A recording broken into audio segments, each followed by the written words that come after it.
motherboard is working with DC jack. This is okay. That means this path is the path is okay. But motherboard will not work with battery. So you should check battery connector and this FET, this 8-pin FET. See circuit. This is battery connector. This is battery connector. BAT1. BAT1. From this connector, positive voltage goes to BT plus. This voltage goes to 5 volts and 3.3 volts IC through one FET. See here BT plus. This voltage goes to pin number 5, 6, 7, 8. This is input pin. This is output pin number 1, 2, 3. This is drain. This is source.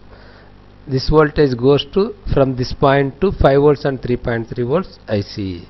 If motherboard will not work with battery, you should check this component U5. See here U5.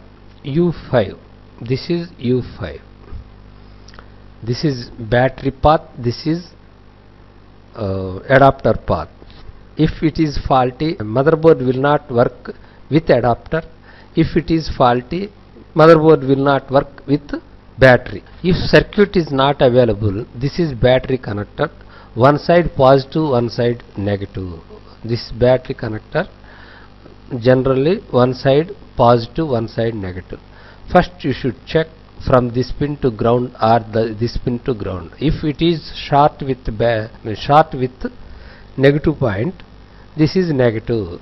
So this is positive. You should check from this pin to 8-pin FET. This is one 8-pin FET. You should check from this pin to this 8-pin FET. No continuity is there. This FET is not in that path. You should check another FET. That's why you should identify that FET. Circuit is available. You should check directly. You should check here. It is not available in this place. You should check the bottom side. This is top side. You should check bottom side.